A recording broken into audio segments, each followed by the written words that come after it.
योजनाएं हैं, लगभग लगभग वो यही है। 2 वक्त का भोजन, सर छुपाने के लिए जगह, उसके स्वास्थ्य की चिंता। और माननीय मोदी जी के नेतृत्व वाली सरकार ने देश में यही किया है। और केवल इतनी ही योजनाएं नहीं, अनेकों योजनाएं हैं जिनके माध्यम से जीवन परिवर्तन हुआ है। लोग सोचते नहीं थे कि गरीब आदमी कभी बैंक की सीढ़ियां भी चढ़ सकता है। वो जिस बैंक के बाहर खड़े होकर लोगों को आते और जाते हुए देखा करता था, आज वो वहां का सम्मानी खाता धारक है, क्योंकि जनधन योजना के अंतर्गत उसका अपना खाता भी बैंक में है। और न केवल वो खाता खोलने के लिए है, बल्कि उस खाते के माध्यम से बिना किसी भ्रष्टाचार के डायरेक्ट ट्रांसफर के माध्यम से तमाम योजनाओं का लाभ उस तक पहुंच रहा है। हमें याद है कि राजीव गांधी जी ने यह कहा था प्रधानमंत्री रहते हुए कि हम 1 रुपया भेजते हैं और नीचे केवल 15 पैसे पहुंचते हैं। लेकिन आज हमें गर्व होता है ये कहते हुए कि हम 1 रुपया भेजते हैं और पूरे 100 पैसे गरीब के खाते में या खाता धारक के खाते में जाकर जमा होते हैं। कभी कांग्रेस ने इसका मजाक बनाया था कि मोदी जी ये खाते खुलवाकर करना क्या चाहते हैं। और आज जब सर्वाधिक डिजिटल लेन देन भारत में हो रहा है, तो जो डिजिटल लेन देन का भी मजाक बनाते थे, आज उनके मुंह बंद हैं। सोचा नहीं था, कहते थे यहां लोग एजुकेटेड नहीं है और इसलिए कैसे ये डिजिटल लेन देन पे वो आगे अमल कर पाएंगे। आज हम देखते हैं फल की टोकरी लेकर चलने वाली कोई बहन, वो भी अपने पास में डिजिटल लेन देन के लिए तमाम संसाधन रखती है और वो बड़े गर्व से कहती है कि नहीं, आपके पास पैसे नहीं है तो आप खाते में डाल दीजिए। ये दूरदर्शिता है माननीय मोदी जी की। उसके साथ साथ समाज के हर वर्ग को लाभ मिले, हर वर्ग ये महसूस करे कि सरकार उसकी अपनी है। तो किसान सम्मान निधि है। कांग्रेस ने किसानों के नाम पर राजनीति तो की है, लेकिन किसानों को सम्मान कभी नहीं दिया। उनका शोषण हुआ वोट बैंक के रूप में, लेकिन सम्मान नहीं हुआ। सम्मान आज हो रहा है। किसान सम्मान निधि के माध्यम से उन तक पैसा पहुंच रहा है। किसानों को आज बिना ब्याज के आवश्यकता पड़ने पर ऋण उपलब्ध हो रहा है। कभी कोई सोचता नहीं था कि ग्रामीण क्षेत्रों में भी नल जैसी कोई सुविधा होना चाहिए। ऐसा माना जाता था कि ये तो शहर के लोगों का अधिकार है। शहर में भी अगर कोई बस्तियां हैं, शहर से हटके कोई क्षेत्र है, तो वो उनकी जिम्मेदारी थी कि वो पानी कैसे लेंगे। लेकिन देश के प्रधानमंत्री ने कहा कि ये सभी का अधिकार है कि उसको नल से जल मिलना चाहिए। और इसीलिए हर घर तक आज नल पहुंच रहे हैं। अपने देश में करीब 14 करोड़ 25 लाख लोगों को जल की सुविधा नल के माध्यम से प्राप्त हो चुकी है। 67 लाख परिवार इससे लाभान्वित हो चुके हैं और बड़ी संख्या में ये होना प्रारंभ हो रहे हैं। परिवर्तन कितनी तेजी के साथ आया है। कांग्रेस की सरकारें थी तो गरीबी रेखा के में जुड़े हुए नामों की संख्या बढ़ती थी, लेकिन आज गरीबी रेखा से लगभग 25 करोड़ लोग बाहर आ चुके हैं। कांग्रेस ये बताए कि ये 25 करोड़ लोग जो गरीबी रेखा से बाहर आए हैं, क्या ये इस बात का संकेत नहीं है कि माननीय मोदी जी के नेतृत्व में सरकार ठीक दिशा में काम कर रही है। मात्र आरोप लगाना और आरोप लगाकर दूर भागना, ये सकारात्मक राजनीति नहीं हो सकती। लेकिन शायद कांग्रेस ने आजादी के बाद से अभी तक यही किया है। उनके लिए राजनीति का मतलब है एक ही परिवार की सत्ता कांग्रेस के माध्यम से देश पर बनी रहे। और माननीय मोदी जी के लिए राजनीति का मतलब है कि सरकार की योजनाओं का लाभ उस वर्ग को मिले जो अभी तक अछूता रहा है।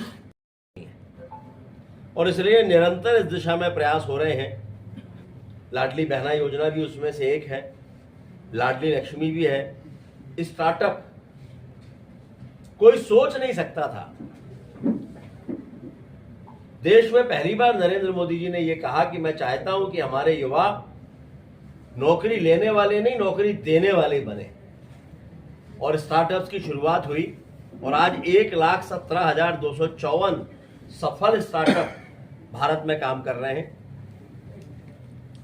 जिस तरह से किसी भी व्यक्ति को भोजन मिलना उसका अधिकार है, ऐसे ही स्वास्थ्य भी उसका अधिकार है। और माननीय प्रधानमंत्री जी ने ये अधिकार देश के हर व्यक्ति को देने का निर्णय किया है और आयुष्मान भारत योजना लागू की है, जिसके माध्यम से 5 लाख रुपए तक का इलाज।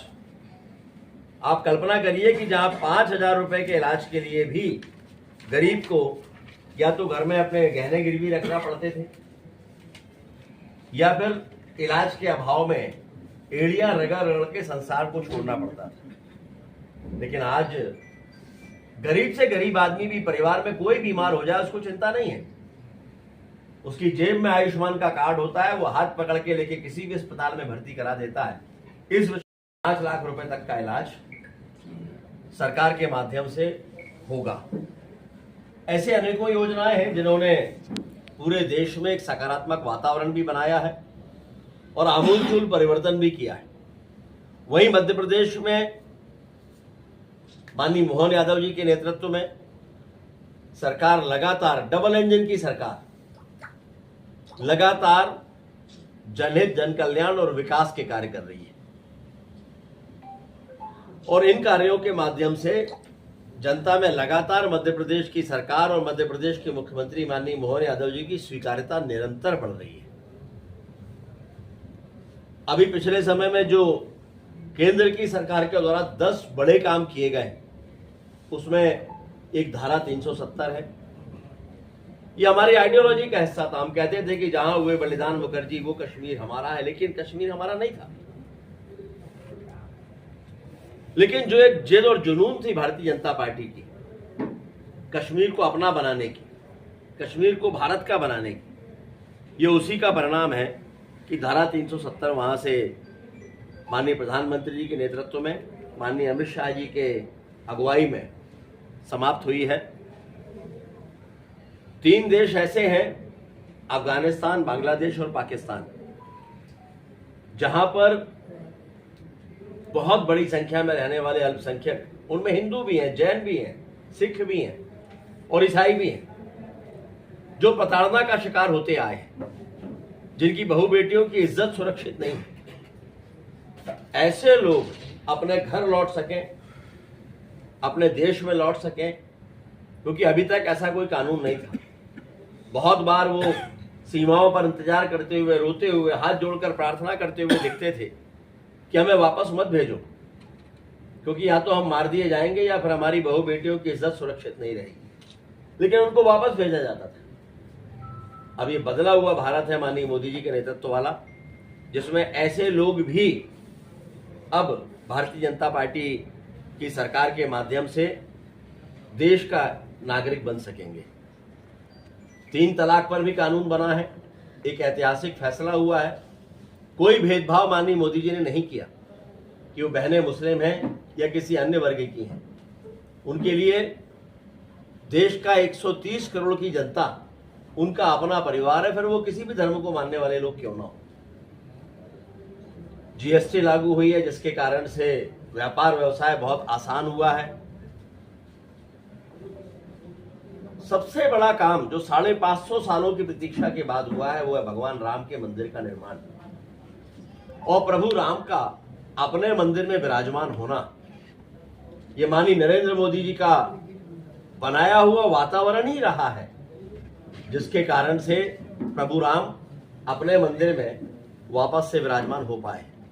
होते हैं कि भारत का तिरंगा केवल दुनिया में अपनी साख नहीं बढ़ा रहा है, भारत का तिरंगा चंद्रमा पर भी लहरा रहा है और पूरी दुनिया को यह प्रेरणा दे रहा है कि ये भारत अब बदला हुआ भारत है। जिसे ना तो कोई दबा सकता है ना कोई झुका सकता है। आवश्यकता पड़ने पर हमने अपने दुश्मनों को समय समय पर सबक सिखाया है, सर्जिकल स्ट्राइक हो या एयर स्ट्राइक हो।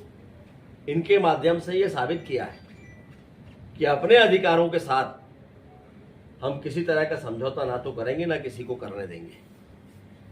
और बहुत बड़ी बात है, ये सरकार की नीतियों का ही परिणाम है कि जो देश लगातार कांग्रेस की सरकारों के समय पर 11वें 12वें नंबर पर अपनी जगह तय कर चुका था, आज भारत दुनिया की 5वीं सबसे बड़ी अर्थव्यवस्था बन चुका है। और माननीय प्रधानमंत्री जी ने कहा है कि अगले कार्यकाल में भारत दुनिया की 3री सबसे बड़ी अर्थव्यवस्था होगा। ये हम सभी के लिए गर्व और गौरव की बात है कि भारत दुनिया की 3री बड़ी अर्थव्यवस्था बनेगा। अभी इंग्लैंड को पछाड़ के भारत 5वीं अर्थव्यवस्था बना है, और जब 3री अर्थव्यवस्था बनेगा तो और भी कई बड़े देश पिछड़ जाएंगे। लेकिन ये मोदी जी के नेतृत्व वाला नया भारत है, जहां लोगों को इसके नागरिक होने पर गर्व हो, वहीं लोगों को सरकार के माध्यम से उनके अपने अधिकार मिले, जनता ये महसूस करे कि सरकार उनके साथ है, और न केवल साथ है बल्कि सरकार उनके घर पर दिखाई दे रही है किसी न किसी योजना के माध्यम से। तो आज ये सभी कुछ साकार हो रहा है। इन सभी विषयों पर बातचीत करने के लिए आज हमने अलग अलग माध्यमों का उपयोग किया है और उन माध्यमों से लोगों तक अपनी बात को पहुंचाया।